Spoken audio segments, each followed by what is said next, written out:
Welcome into the CHGO Bears Podcast minicamp recap edition. What a day it was at Hallis Hall. Adam Hoge, Mark Carman, Nicholas Moreano with you in a late afternoon edition of the show because we were all at Hallis Hall today, gaining knowledge, watching practice, getting rained on, talking to Cole Kmet, who will join us shortly, and hearing Justin Jones just reopen the Bears-Packers rivalry wide open. Let's do it. This was an event-filled day, you guys. We experienced it all, and we get to share everything with everyone who's tuning in at this 4 o'clock hour. Appreciate everyone who's here. Going to hear a lot of great stuff, what happened on the first day of mandatory minicamp. So let's get this thing started.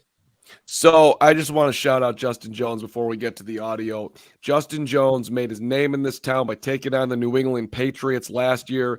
Deflategate, talking to yours truly. I'm really just trying to promote myself right now, but that was an amazing moment in CHGO Bears time. And then today he goes in on Packers fans.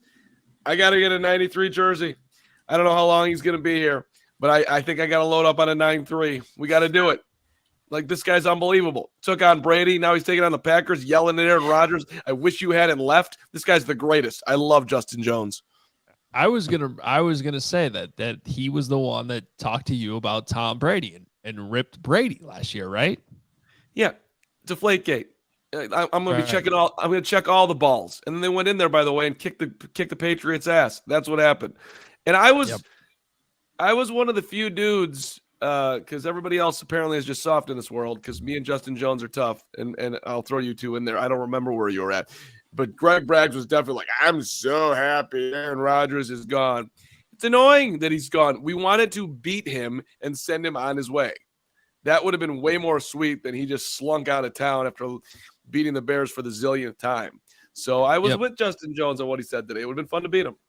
Well, Justin Jones is definitely on Team Carm on this one. Shout out to everybody joining us in the chat. Already saw Super Chat. Appreciate seeing that. And your boy Boogie says Carm is in Hoge's closet right now doing the show.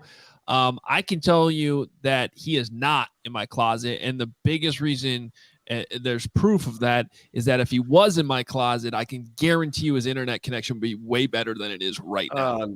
Really? It's not good?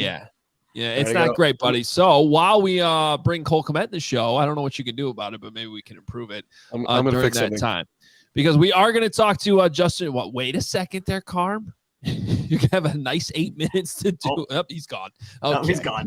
That was like he just disappeared. He's like taking care of a dog.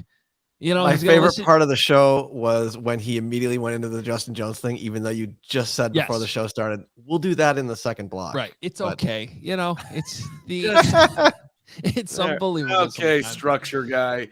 Just enjoy just enjoy the show for once. I'm already enjoying it very much. I am definitely whose random house is Carm in today? Oh man. I love all you got to do. So you just what you do. You go into neighborhoods in the suburbs where we're at, and you look for an empty house where there's no cars, and you know, see if it'd be a nice place to do a show. Okay. And then you get your hot. But can I add one more step for you? Can we just add one more step? There's an app you can download on your phone that tests the internet connection. So before you break into the house, can you at least test our internet before you go in the door? Because that would be helpful to a productive show. I Adam, I apologize and to everybody, but I snuck into this house on Friday and it worked. So I was hoping that for a back-to-back performance, but okay. You know, this house is sweet. It's got this medicine ball thing you can sit on. He's doing this show on a medicine ball. Hey, we saw medicine balls at Bears practice today. We did. Coaches were throwing medicine balls. Special teams drills. I was glued in. I was watching. I was wondering, what can I do with a medicine ball in practice? Which, by the way, is coming up at 5:30. So let's get this show on the road. We will break down everything Justin Jones had to say. I loved it. I think it's great. A lot to talk about with that. But before that even went down, we taped an interview with Cole Kmet, and it was a lot of fun. So Cole Kmet joining the the show for the first time during Bears minicamp. It was fun having him on. New graduate of Notre Dame. He's taking things to a higher level than us Wisconsin and Iowa grads. Although I don't know about that. We can argue about that at a different time. But here he is, Cole Kmet on the CHGO Bears podcast. All right, Cole Kmet joining us here on CHGO. I think it's for the first time. Yeah, this is the first time. Interview like with this. all the cameras going. Yeah. We appreciate it. Yeah, I know our viewers appreciate you coming on too. I want to start with actually last week. You guys got to go to the United Center, play some basketball. Now, it wasn't like last year when you won the home run derby at Wrigley Field, but how'd it go? I mean, we got to get the scoop on this, and who was really the star after you were the star last year? Basketball is really not up my alley. I would always foul out, the first 5 minutes of the game, so that really wasn't my sport. But they did a great job over at United Center. But our tight end room held out strong. I mean, Rob Tunyon looked pretty good out there in the 3-point competition, so that was good to see. Simba looked good out there, so we had some good shooters. I was surprised about how many good guys we had that could stroke the basketball. The Bears kind of have a history of having some good basketball players. Yeah, it looks like it. Yeah. So did Justin hit a half-court shot or close to one? Did he say that? If he said that, then we'll believe him. I didn't see it personally, but maybe he did. Okay, there was some clip going on. Okay, maybe it was all made up. You can't. You never know what's on the internet these days. So you guys are here at Veteran Minicamp. Things ramping up just a little bit, then you get a break before training camp starts. We've been hearing a lot from you guys about just how there's a different vibe. You've talked about it, your teammates have talked about it. With that, I think comes with some increased expectations, probably even internally for you guys. Is that how it feels? Yeah, I think for me personally, and I know for other guys in the locker room, the expectation hasn't ever wavered, and I know expectations outside the building last year weren't very high, but we have high expectations inside the locker room, and those are maintained always. So, there's obviously a different vibe. I think that's always said this time of year, but it is that time of year. Everyone's feeling optimistic, and you're optimistic about where your football team's at, and we've added a lot of really good players to the squad, and really, really excited about where we can go. Well, I know Bears fans want to see even more of those home run celebrations. Me too. That you got up your sleeve. So what have you been working on in the offseason? Yeah, just really the same stuff for me. I'm doing a lot of film study, which has been good. Got with Luke at the end of the season, him just kind of walking me through what he wants to see, and guys that I can model my game after. So just watching those guys, watching guys around the league and doing things like that, and then just continuing to work, bigger, faster, stronger, all that type of stuff. Yeah, and you've been part of the tight end and the connections you made with some of the tight ends around the league. I mean, who are some of those guys that you are constantly watching film of? Yeah, it's so unique because each guy is just so different. You look at, obviously, a guy like Travis and a guy like George, and both are completely different in how they play the game. And you look at a guy like Darren Waller, and then you look at, some other guys across the league, whether it's Mark Andrews and things like that. All these guys are just so different in how they play. And so, you try and pick up on some things here and there that maybe that you can put in your toolbox, you try them out, and this is a good time of year to do that. But that's what's kind of so cool to me about the tight end position. Yeah. Because, it's sort of by definition this versatile position, hybrid wide receiver, offensive lineman type thing. So, it makes sense that all the successful tight ends in the NFL would be different in a lot of different ways. Yeah, for sure. And, it's funny when you listen to guys talk like Travis and George, if you flip-flop their schemes, their scenario, they're not fitting in as well, So all those schemes fit in really well. And, for myself, I really felt, more comfortable in this scheme that Luke's brought in, and we're just continuing to build on that. I'm looking forward to it. So awesome for you in the offseason to see you get your degree from Notre Dame. Congratulations. Yeah. Thank you. Appreciate it. Yeah. Now, can you use that as any type of leverage at all in the contract negotiation? You play that card. I can do whatever I want. I got a degree from Notre Dame. Right. Maybe I need that law degree, then I can do that. But I don't know if I could use that in the contract negotiations. But we'll see how it goes. Well, I know you got asked about that last week, so I'm not going to hammer you on that. But look, you're from here. You grew up a Bears fan. How much would it mean to you to eventually get an extension, stay with this team long term? Yeah, it mean the world. I think at the end of the day, my dream as a kid growing up was to close out the World Series game for the Cubs and win a Super Bowl for the Bears. And obviously at a certain point you got to pick one. And I'm here now, and the opportunity to go win a Super Bowl here in Chicago would just be unbelievable. I don't know, man. Don't sell yourself short. You might be able to somehow get back into baseball, win the Super Bowl, then go back for the Cubs. That would be pretty incredible. Okay, every practice I've seen so far this spring, 49 on defense just stands out as like this monster. He's just so big. I don't know how you can watch a Bears practice right now without being Tremaine Edmonds is huge. Now you see him out there on the field.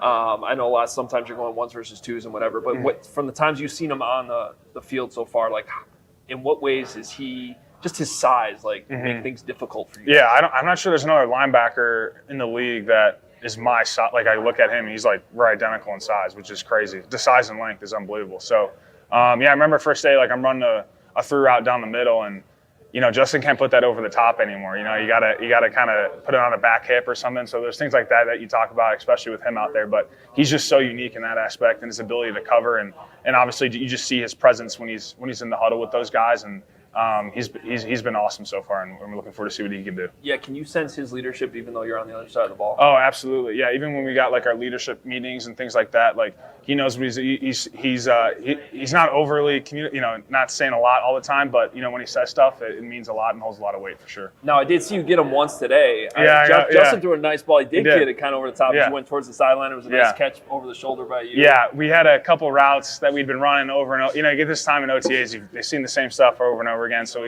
we just installed a little something off of it just to kind of get him on it, so it worked out pretty well. And how's the chemistry with Justin been building, not just with you guys, because it's kind of been there now for a couple of years, but just in general as he continues to develop? Yeah, I mean, it's been awesome. I think just his comfort in the offense, we all came in to this offseason knowing everything, and you can get more in the nitty-gritty, the details, so that's been really good, not only for me, but for him as well, and I think we've seen that out in practice, so it's been really good. Okay, last thing I got for you. You got to go inside the tight end room.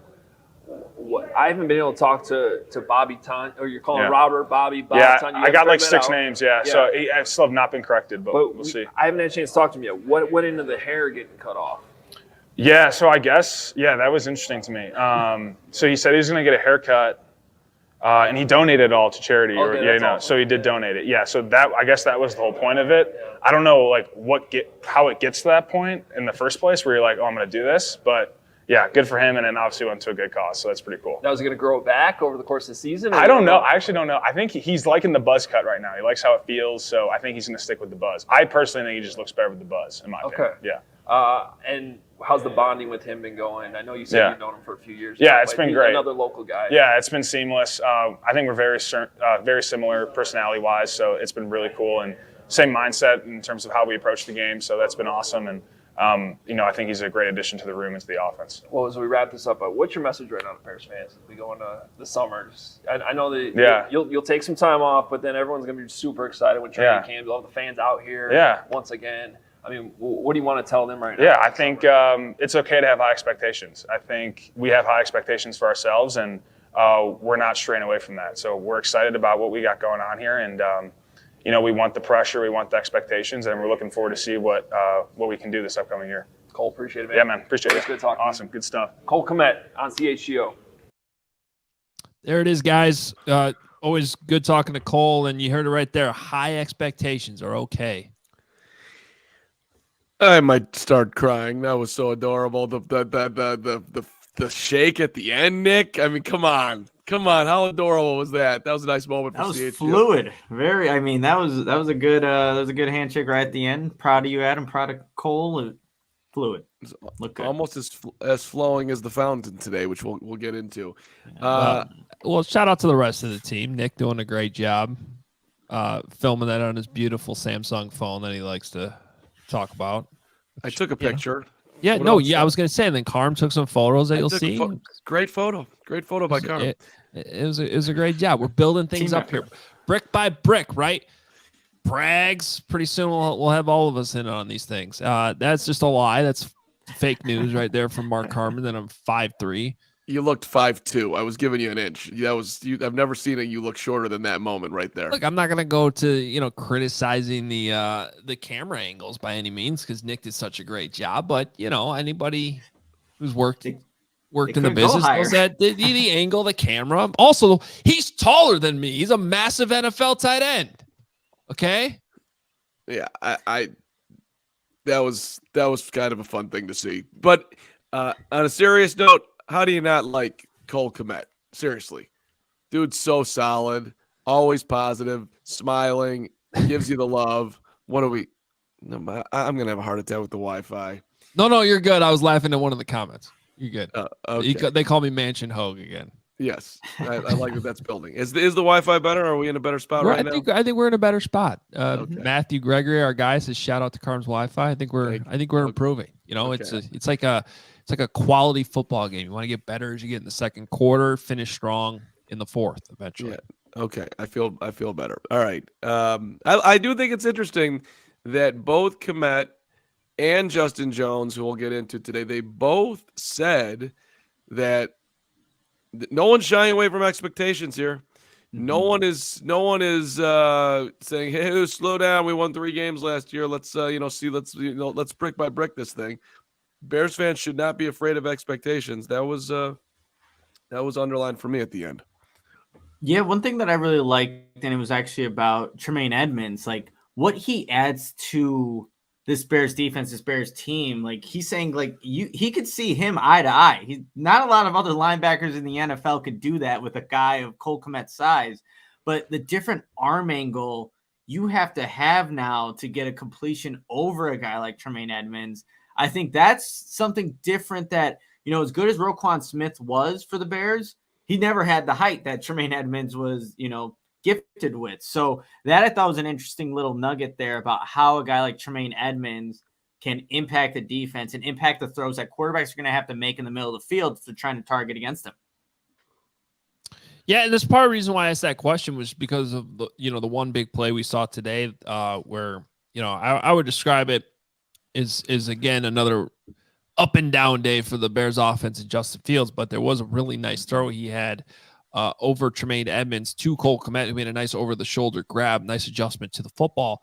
And it's just interesting seeing those two guys go head to head. And then I loved hearing from Cole Kmet that's like, yeah, we're already at that point where the defense is seeing us every day. They kind of can tell what we're doing. And so they threw in a little extra wrinkle in the install to try to specifically beat the defense on that play. Okay, so that speaks to the coaching, speaks to a good throw, speaks to a good catch against a good player, and that's the type of stuff you want to see right now. Yeah, and on that throw too, Adam, like Jaquan Brisker couldn't get over there in coverage. It was just a well-executed route by Cole Kmet, a good throw by Justin Fields, and like you said, the over-the-shoulder catch, one of Justin Fields' better throws of the day, and like you said, it was a little up and down from QB1, and I'm sure we'll get into it, but that was a good throw, good catch. Well, let's get into it right now just because you're bringing it up. Justin Jones called it out too, that the connection between 1 and 2, you're going to be seeing a ton of that. And it was notable to me today that whenever Fields was picked off by Kyler Gordon on one throw, whenever Fields has problems, at least today, this is very early in the season here, it's minicamp, but the next throw, he's going right to DJ. That comfort zone is building rapidly. So you are going to see, this is going to be like Trubisky and A-Rob. Almost every throw that Mitch went somehow ended up in A-Rob. Yes, let's hope better. But it was like every time Mitch threw back, he was going to go to Allen Robinson. I think we're going to see a whole lot of that. Dante Pettis had a great day, by the way, today. It's a good day for Pettis. Yes, he actually did. He actually did make a couple nice couple. Yeah, one on the sideline, one downfield. Neither one that was super easy to catch. But both were actually good balls. They were just tough plays to make. That's what you want to see. So there was some good and some bad that we will get into. But first, we are going to get to the Justin Jones conversation with the Packers after we tell you about Lewis University, where many of their students are adults just like you. Many have full-time jobs and families, and all of them chose Lewis's supportive educational community to help make their transition back to school as easy as possible and earn a respected degree. If you don't know where Lewis is located, it's only 35 miles southwest of Chicago in Romeoville. It's ranked one of U.S. News and World Report's top-tier colleges, and they partner with numerous employers for tuition discounts. They offer evening, online, blended formats to help you balance your work, family, and education all at once. And the faculty bring real-world experience and instruction to the classroom, which is immediately relevant to your career. Lewis has several career-focused programs that will set you up for success, and we'll just highlight one here. How about cybersecurity? Lewis is a Department of Homeland Security Center of Academic Excellence in Cybersecurity, providing students with scholarship funding not available elsewhere. Of course, they have plenty of other undergraduate programs, computer science, aviation, maintenance, technology. They are the Flyers, and they're all about aviation there. So business analytics, criminal justice, business programs, technology programs, I got a ton. Discover how a degree from Lewis can help you build a better world. Learn more at lewisu.edu/you can do this. Always wanted to be a pilot. I think it would have been amazing, but had to do this because I'm trying to make the world a better place. So meanwhile, team, get fitted out in the best sports gear around. Hoodies, shoes, signs, bobbleheads, everything in between. It's spring and it is baseball season, so they got the Aloha shirts, straw hats, polo bags, everything you need for a game. Of course, I'm talking about FOCO. Check out FOCO.com or click the link in the description below for all non-presale items. Use the promo code CHGO for 10% off. We appreciate our friends at FOCO. There you go. All right. Justin Jones. Guys, this is a glorious moment. Patrick Finley got to swear in a press conference. I'm kind of jealous.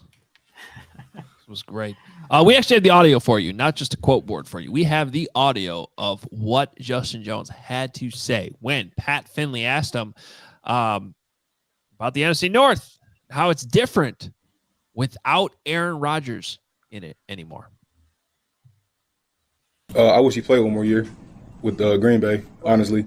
We went up there and we played a pretty good game, but they got away from us at the end, obviously, and they won, but their fans are really shitty. So, I wanted to go back up there and I wanted to play him and I wanted to beat them and I wanted him to be there so you can see it. But the fact that he's gone now, it's cool. I guess it's better for him not to be here, But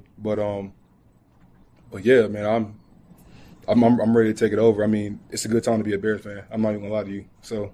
This is a follow-up question I never thought to ask you. Which ways are they shitty? Man,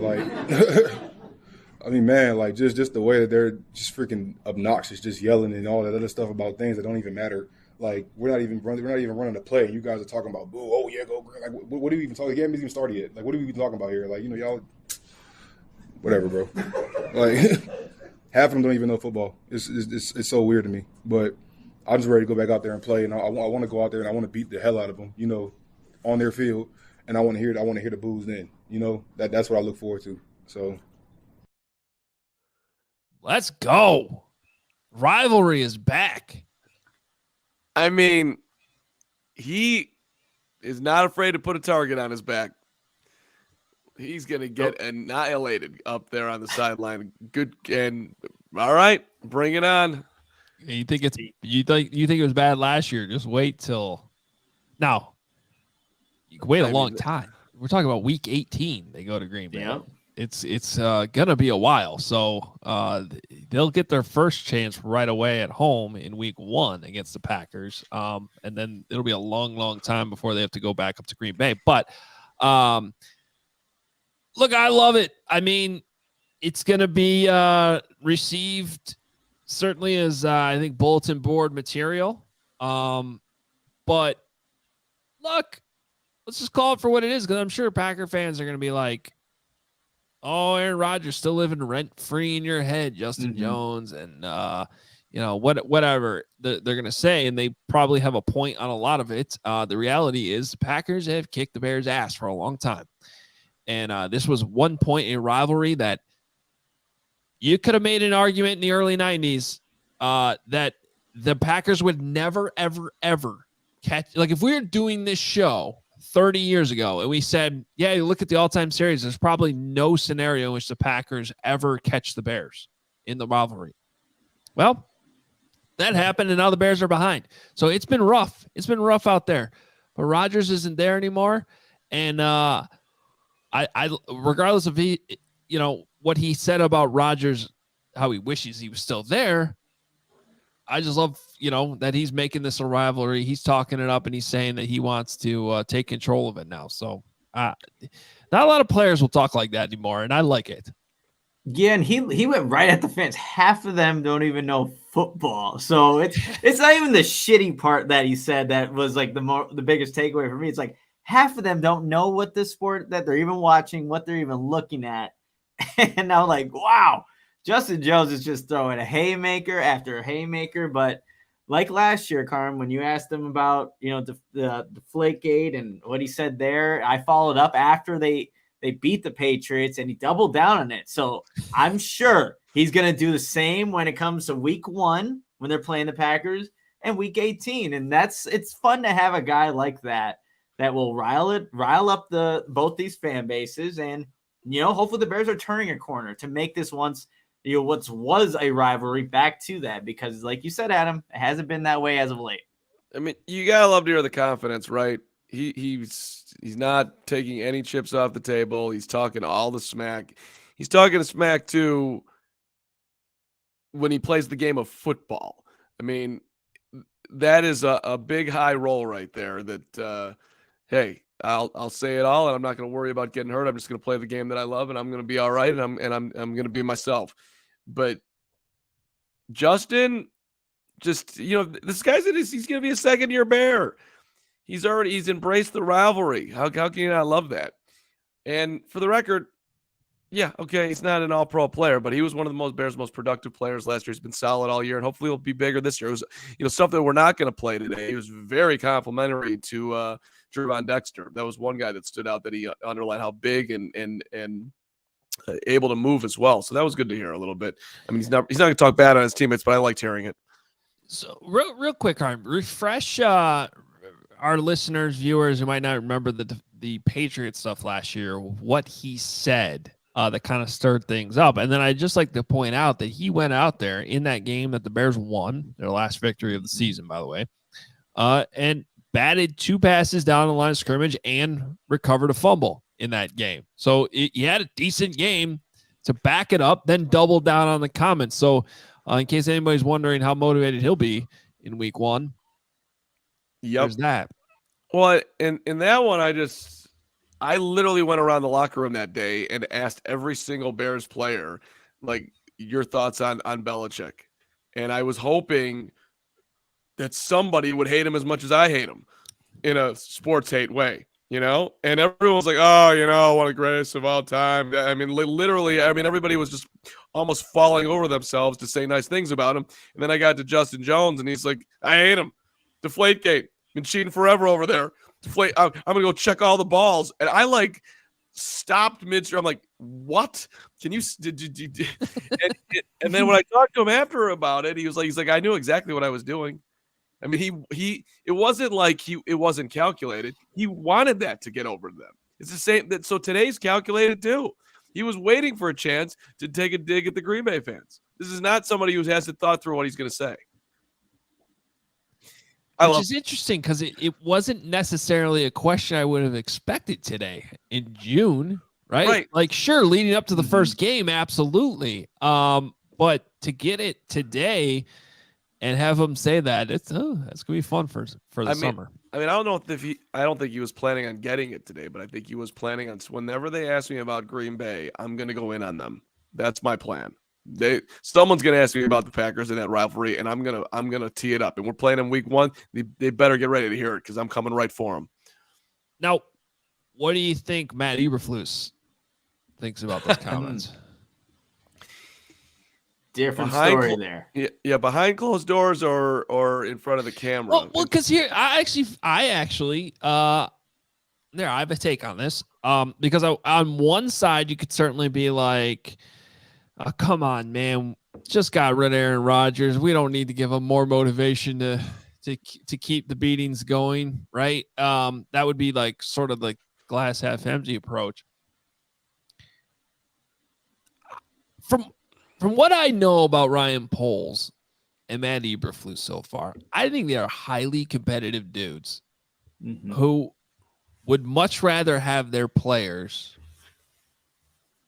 think this kind of way and feed into really any opponent, but especially the rivalry, especially because it's the first game of the year. I don't know what they would say publicly about it in response, but I think low key inside they probably like it. You know what? Can I double down on that too, Adam? Because what do we hear all the time from Matt Eberflus, Ryan Poles, every single coach on this roster? It's like, we want guys that love football. Like that's a response to, like, you love the game, you love the rivalry, you want to get emotions evoked, and he knew what he was doing. I agree. It was very calculated how Justin Jones approached that.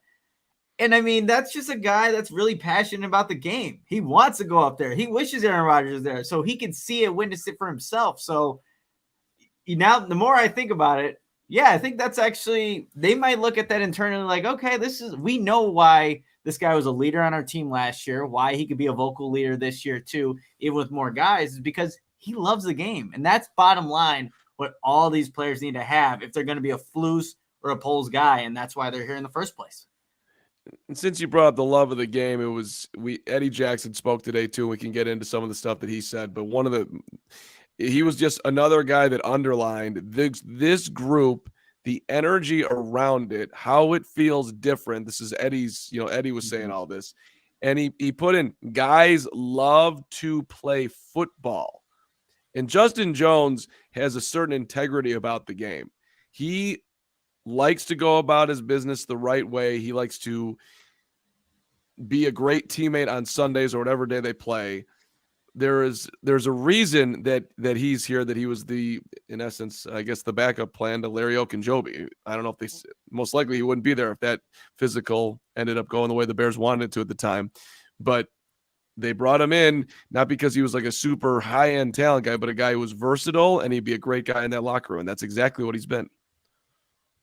Yep. And I look, just as a football fan, hope that this kind of stokes the rivalry a little bit. Because, on one end, you could say that like the Packers are less interesting now that they don't have Aaron Rodgers. But the reality is, like, rivalries aren't really rivalries if, they're so one-sided, or if, really, you need two good teams. And I don't know if that's what we're going to have this year either. But because you also have like the Cubs and White Sox right now, and that's sucked forever because either only one of the teams is decent or they're both bad. It's been a long, long time since they were both good duking it out. And I just want to see that come back. And sometimes bulletin board material and some jawing back and forth through the media can be a fun thing. That's what I thought it was today. Fun. Mm-hmm. Oh, I wanted to hug the guy. This is great. Thank you for the content. Thank you for the entertainment. Thank you for taking it seriously, but not taking it too seriously. This is awesome.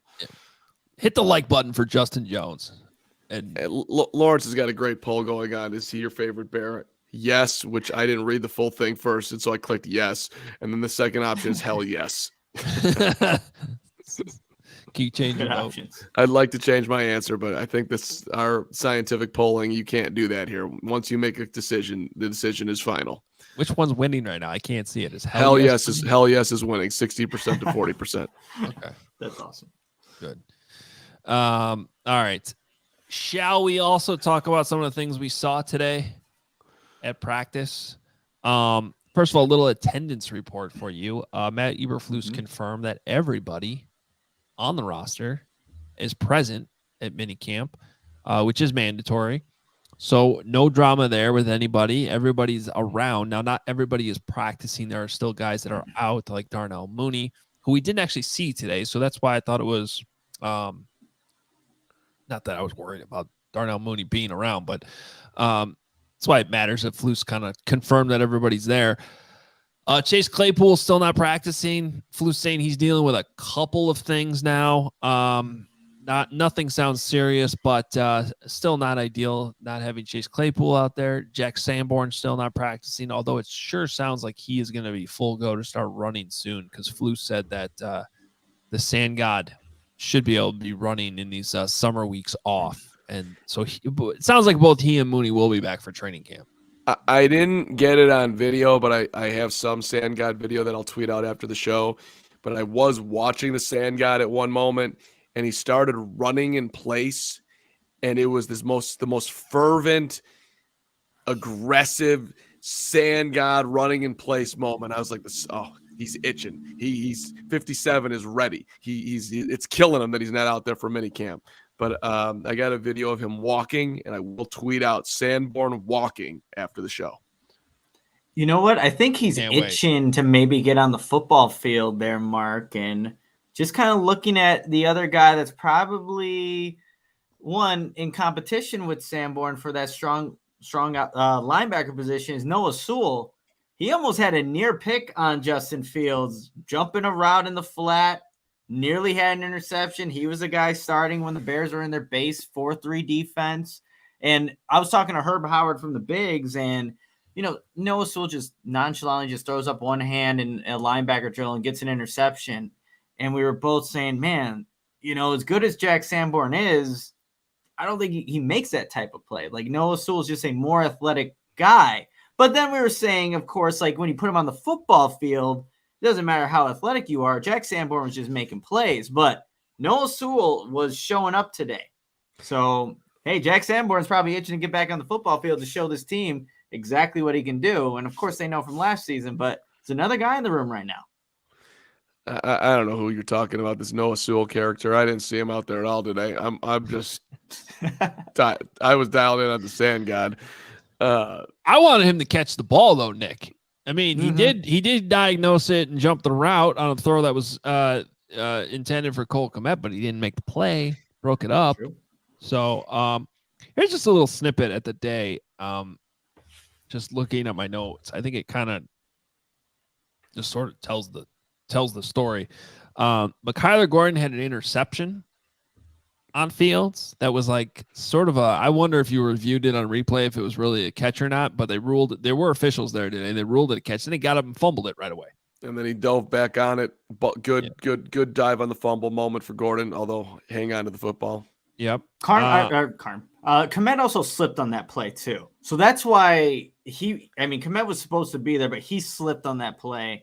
And the ball goes past him into Gordon's hands. So okay. that also was a part of it. I didn't see the slip. That may explain it because I just thought it was like a forced ball that was overthrown to Kmet. So if he slipped, then there you go. That explains it. But then he came back with that throw I talked about earlier that we mentioned in the interview with Cole Kmet earlier. The throw to Cole over Tremaine Edmonds. Nice throw, nice catch. Then we had that Noah Sewell play you were just talking about. Some of these weren't all Fields, so I'm skipping a couple of them. There was the nice throw to Dante Pettis that got brought up. As we stared at the back of Carm's phone and down the right sideline, it was you put that right up to the camera. just do your notes. Okay, I'm gonna do here's my notes. I'm gonna do my notes. There you go. Anyway, little too high for DJ Moore. Bad duck that I think slipped out of his hand. Great throw to Dante Pettis again over the middle. Nice ball to Velus Jones that I don't think was caught, but it was still a nice ball. Then the 2-minute drill was ugly. So, like, the bottom line is you just reading off my notes right there. You got a lot of good. You got a lot of not so good. And it was just kind of a microcosm of the day and also kind of what practice is in June and not the end of the day. I got to put my glasses on for my notes here, team. It's unfortunate. Can we do a little bit of Carm notes here too? Or would you like to follow up on? Would you like to follow up on Hoge notes? Hoge notes follow up. You go right ahead, Mark. All right. Well. First off, I would like to shout out. It's the behind the scenes people in life that don't get enough love, and the man at the security gate at Hallis Hall, his name is Peter, is the most positive. Just dude that puts a smile on your face every time you see him. Mr. Carman, how are you? My name is Mark. Don't ever call me that again. I want to give Peter a little bit of love here. The dude's flat out awesome. I'm glad you shouted out Peter. I like Peter. He is a guy that he puts a smile on your face when you drive in. I mean, Peter is awesome. Consistent. So, yes. All right. I wrote down some numbers here today. You mentioned Noah Sewell. He had the bobble catch. And then Jake Tungus had a nice catch today as well. A drop for Keone Dang, who's a linebacker as well. Oh, sorry. I wrote down Tremaine Edmonds' speed was jumping out at me, so that made the notes. Claypool not practicing. We talked about that, put that down. 73, Travis Bell ran right into 20, Travis Homer. It was a Bell into Homer moment that was definitely not scripted. Travis on Travis? Travis on Travis. 97, Andrew Billings. That dude is enormous. Yes. Have you? I mean, he is. What do they list him at? 3. It says here that he's 3'11", and he's 6'1". No way. That dude is 350 all day long. Don't you think? He's huge. He's a big dude. He's a big dude. I'm not going to comment on what or guess his weight, but I agree with you that he's big. We talked about him during OTAs. I actually think he's sort of a under the radar guy that's going to matter this year. Well, that's the thing. They don't have anybody that looks like him. Like, they don't have anybody that looks like Tremaine Edmonds. They don't have anybody that looks like Justin Fields. These dudes, when you look at him out on Justin Fields is enormous. When you compare him standing as a quarterback compared to the other quarterbacks, it's like a men versus boys at pure size. Same thing with Edmonds as a linebacker. The guys just stand out. And DJ Moore stands out just the way he moves. But anyway, Tyler Scott had a good catch. On a throw from Walker. That was a nice job. I got great catch in her by Dante Pettis a couple of times. Velus Jones, another drop. It was right in front of us.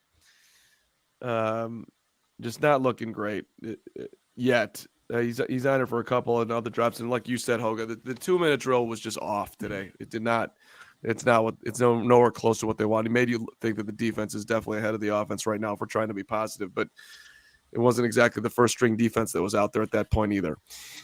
And that is my run through Carm's notes. Yeah, real quickly to add to some of the things that weren't said yet that were in my notes. We saw Tyreek Stevenson get a nod with and again, they said not to put too much weight into this at this point of the depth chart, but he got the first opportunity in the 7-on-7 to start. He was also out there with team opposite Jalen Johnson. So you saw 29, a little bit more mixed in there. But Kendall Vilder was still there, but I thought Tyreek Stevenson was out there a little bit more. Also, right at the end when they were trying to just set up, I think, a field goal, it was Jaquan Brisker actually knocked out the football on, I believe it was Travis Homer. And that was just, this is a routine screenplay where it's supposed to be easy completion. That's it. And Jaquan Brisker comes up, doesn't give up on the play, knocks out the football. I don't know if the defense ended up actually recovering that ball, but I think you just see the competitiveness from Jaquan Brisker, even when it's supposed to be a surefire thing. Now with Brisker, it isn't. He's going to compete all the way to the end. Well, they did recover the ball after the scrum, and I thought it was a great play by Brisker. And that was the type of play that if that play happened in a game for Travis Homer, I mean, where I think they were technically setting up end of half situation. Maybe or maybe it was end of game. Regardless, if that was an end of game situation, I mean, that's like a Marion Barber level meltdown. Yeah. Like it would not go over well with the fan base at all. So get those out of your system now, because that was like a low key moment in practice. That was actually like, whoa, wait a minute. That would have been catastrophic in a game if that had happened. So great for the defense, though. Great for Jaquan Brisker and that unit. They capitalize on the moment. All right, got a few more things to get to from minicamp. Also, a new stadium note we got to touch on before we get out of here. But first, take on the sun with gear built to last. Our friends at Shady Rays have you covered for the warm weather ahead with premium polarized shades at an affordable price. Shady Rays is an independent sunglass company offering world-class product that's just as good as any expensive pair that we've worn durable frames, extremely clear optics for outdoor adventures. And that's not all, because Shady Rays has the most insane protection in all of eyewear. Every pair of sunglasses is backed by lost and broken replacements. Lose them, break them, whatever happens to them, they will replace your sunglasses with a brand new pair. No questions asked. You can wear your Shady Rays with confidence.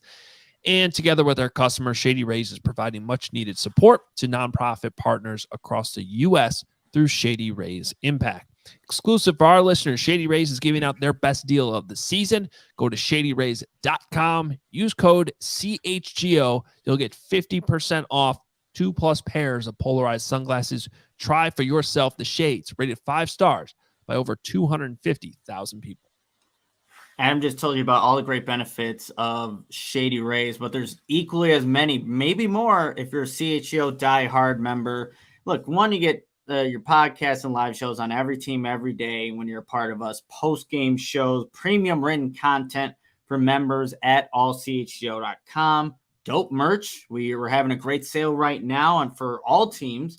And of course, that means when you're a diehard member, you get discounts, but you also get access to the Discord where you can speak to everybody that's here at CHGO, get a little bit more behind the scenes look of what it's like, and to ask questions when we do certain shows. So there's just so many great perks. And if you're not a diehard member, I really don't know at this point what's holding you back. So if you are, tell a friend, have them tell another friend, come join us here. We're trying to make a community here at CHGO. And on top of being a part of this community, you get a bunch of great perks. So definitely check that out at allchgo.com. Yeah, just reemphasizing the sale going on right now through the 18th. If you want to load up on CHGO merch, now is the time to do it. You can buy one, get one half off the CHGO locker. Go to allchgo.com. And there's a ton of new stuff there with the baseball season, too. Plenty of great football shirts still available for you. And we, of course, will have new ones soon. But now's the time to load up with our Father's Day sale. Buy one, get one half off through June 18th. Speaking of diehards, we'll have a new newsletter out tomorrow with some mini camp notes and nuggets for you. So it's another perk of being a diehard. And we thank you for all of you that are signed up right now and to help spread the word on this podcast. So please hit that like button, hit subscribe, send it to a friend. We appreciate everybody who does that. New stadium thing we got to bring up. Then we'll get to some super chats. Name the Chicago suburb that wants to get in the mix. They are piling up. There's a long line. And Waukegan, come on down. You have been added to the... That's your home, Nick. Sell it. Come on, tell everybody. You grew up, you know it, you love it. You're Waukegan through and through. Tell us. I am, but no. Let's go back up to Arlington Heights. No, it would be. I think it would. The city would greatly benefit from a $1 billion stadium, and I just moved to Arlington Heights to be closer, but now I might have to move back to Waukegan if that were to happen. Boy. But yeah, I think like Adam was just saying, what city wants to be in on the action. I think as this keeps going on, we're going to continue seeing more and more cities get in on the action of wanting the Chicago Bears. It makes sense, but it looks like Waukegan's just the next in line here.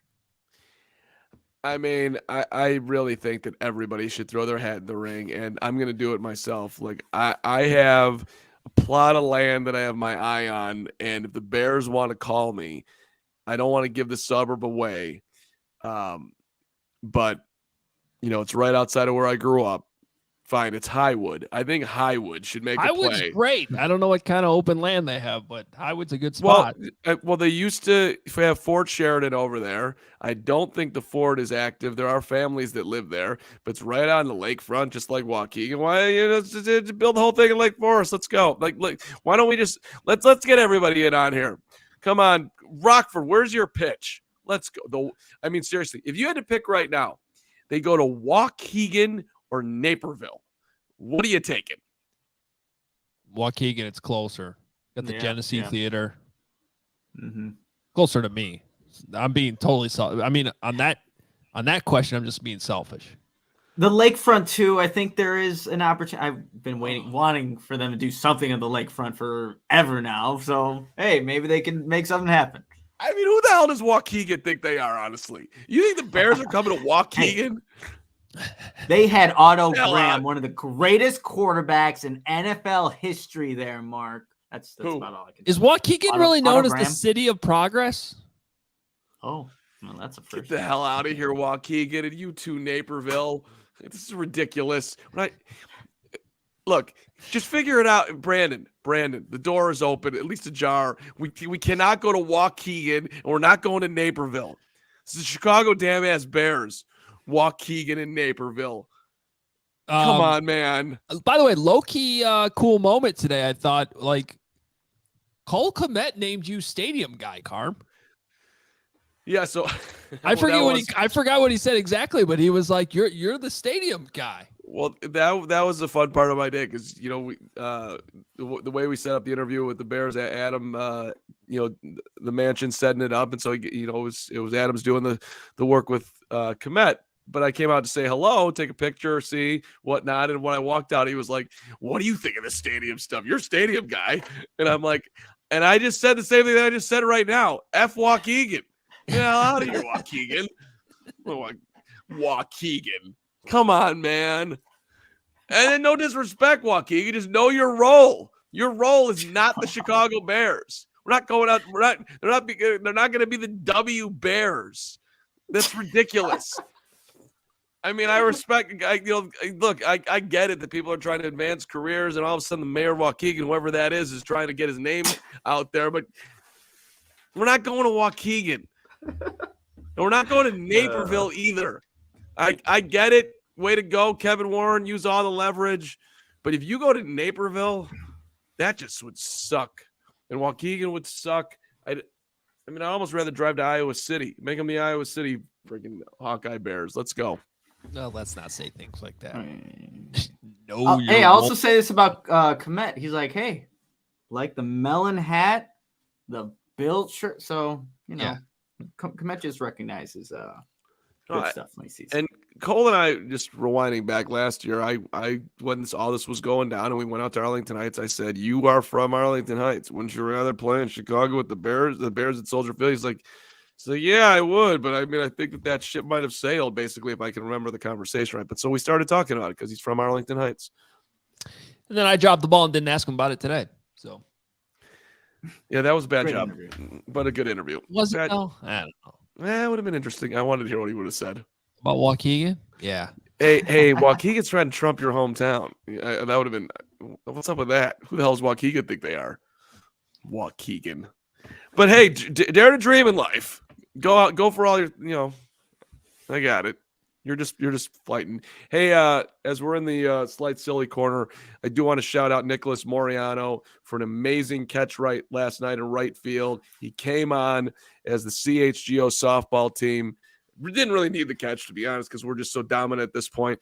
There was no chirping. There was zero amount of chirp. They were plucked or whatever they were. 16-4. We're 2-1. They were very nice, good competitors, but no match for CHGO as the dynasty is coming together. Hogan, there's an open invitation for you to come out whenever you have time in Hoge's schedule. I know it's tight over there and getting tighter as we go into football season. Yeah, but Monday night, one night this year, we're expecting you to make it. Just one Monday night. That's all we're asking for. Well, I saw the camaraderie and the post game celebration and some beverages and some photos. I declare myself as an attendee to at least one game. I just got to figure out when it works. Sean Anderson stepped up huge last night in his 2023 debut. Mario got a couple of knocks from CHGO Blackhawks. Mario was doing solid work. Herb Lawrence at the top has been a force. Dude's getting on. Nick in the 2-hole is just Johnny base hit. And obviously I'm amazing. It's I don't want to boast or triple. Anything. He gets a triple yesterday. Mark is hitting the ball out the yard right now. Did you do anything with anyone's grandmas last night? No. There were no grannies last night. It's a granny-free night. So So I guess disappointing. No, but we do have a lot of super chats I'd like us to get to. So if we could maybe move away from the softball talk that we don't care about. Let's go. There it is. That was it is. awesome. Also, for anybody that missed the show last week, we're not talking about literal grannies. We're talking about grand slams.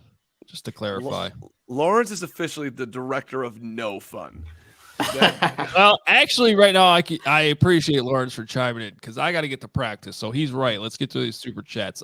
D Man Shy coming in $10. Shout out to Hoge for clarifying which brewers drink Goose Island.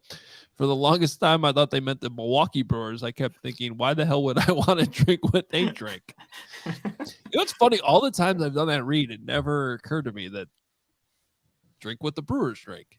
And then for some reason yesterday it did. No, or what? That was yesterday, right? Yeah. Mm-hmm. So it's the Brewers, the Brewers who brew the beer, not the Milwaukee Brewers. I like the Milwaukee Brewers. I don't have a problem with the Brewers.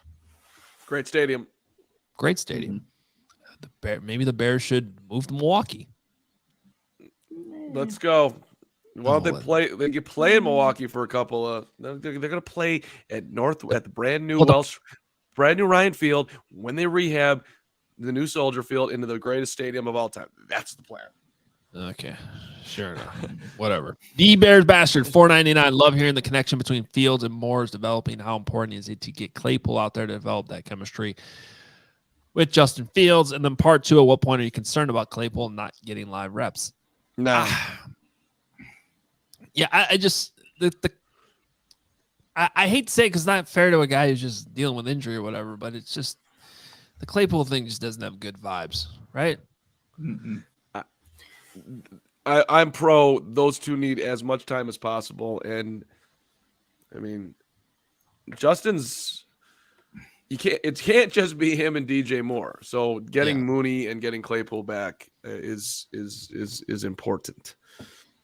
Yeah, it'd be great if they had this time to develop some type of chemistry, like what we're seeing from Fields and Moore. Like that's becoming, instantaneous. But we just haven't seen it from Claypool as of yet. Hopefully, he gets back on the field soon. They're all healthy. I mean, I think the Bears' depth of wide receiver is actually not bad, but when I'm watching practice without Claypool and without Mooney on there, I'm going, what happens if number 2 gets hurt? Right. Yikes. Right. There's a terrible thought. So, not going to panic now, but training camp rolls around. You want to see DJ Moore, Darnell Mooney, Chase Claypool consistently healthy, not dealing with nagging injuries, not out the third day because there's, some hammy got pulled or is tweaked or whatever. Like, you want to see consistency. You want to see availability. And I think in this conversation right now, we're mostly talking about Chase Claypool. So, I not panicking yet, but I wouldn't say it's been an ideal OTA / mini camp for Chase Claypool. Cornelius, I see you. It is early, but I'm going to remind you that you said that he's going to be okay. We hope you are correct. How's that? Okay. But last super chat. This is why you want to get super chats. It's for Lauren. For me. Arrow Base asking if I have any thoughts about Declan Rice going to Arsenal. He's the midfielder from West Ham United, and he apparently will be close. They're closing in on signing him in this new transfer window. And my thoughts are, sign him up. Let's go. We need more midfielders. Bring him in. Let's go. All right. Now we have to can we put up a new poll? And AR4BA, I completely appreciate the super chat, and Lawrence is an expert, but would people rather hear that talk or my softball talk? I want to know, because I think my softball talk wins. I don't know. It's the greatest game on earth, most popular sport in the world versus softball. Which every single league in Chicago is dying, if you want to just to triple down on what you just said. Every softball league's dying? It's unbelievable. They're just going young, because the youth of America does not want to play softball apparently anymore. They just don't. Disappointing. It's the way it is. Well, it's my most anti-Chicago take, but 12-inch softball's better. It is, but I'm talking about 12-inch, Hoge. They're not playing. They're not even playing 12-inch. They're not. No, leagues are. It's in 20 years that game's not going to exist. I don't think. Well, I would actually say that's a bad sign for baseball. Oh, it is. Yeah. It is a bad sign. I kind of feel like that's more of a referendum on kids not playing baseball as much. Although you come up to the burbs and there's baseball everywhere. Baseball. Kids play 700 games. And you're okay. Well, this is a football show. Yeah. And I thought it was a good one. Appreciate Cole Kmet coming on. Thanks, Cole. Appreciate Justin Jones for contributing to the show today. We greatly appreciate that. Yep. And for a crappy day outside with the rain, it was kind of nice being inside, getting a nice bird's eye view from that view we get inside the Walter Payton Center. And it was a lively practice. A lot of energy out there, I will say. Like the play, the results weren't necessarily outstanding throughout the practice today, but the stuff these guys are saying about energy and just the vibes, I mean, you do feel it when you watch practice. So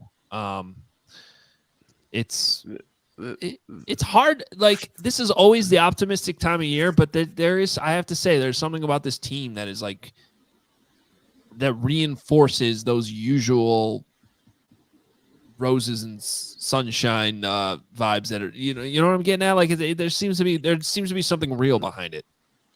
I mean, I don't know how much positivity there was at this time last year, and I know there was some, but this is different. This is way different. So I feel a little bit better about it if it looked a little bit different on the old field, because there were some moments today where you're like, okay, that ain't great. Yeah. But they are definitely 1,000% headed in the right direction. There's no doubt about it. Well, and I will say this, the benefit of this week compared to the previous weeks where we just had one practice and one OTA recap is we get to go out there tomorrow and see what it looks like on day 2. And the sun should be shining. It should be back outside. And so we'll be right back here at 4 o'clock tomorrow to break it all down for you, recap the day. And excited to do it. It's a fun week. Bears minicamp. Appreciate all the support today. Please hit that like button. Please hit subscribe. Please send it to a friend. If you listen as a podcast, please rate and review the pod as well. Thank you, Chat, Doug, Cornelius, Bourne, Rob, your boy Boogie, closing us out today. We appreciate all of you.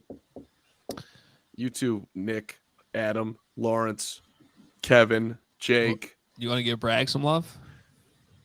I'm a little disappointed in Braxton. I didn't see him in the chat. He had some weird thing about he's doing a bull show. Couldn't do things for the show today. Just completely forgot his roots. Dude is just all of a sudden gone big time. Doesn't care about CHGO Bears anymore. Wow. So it's disappointing.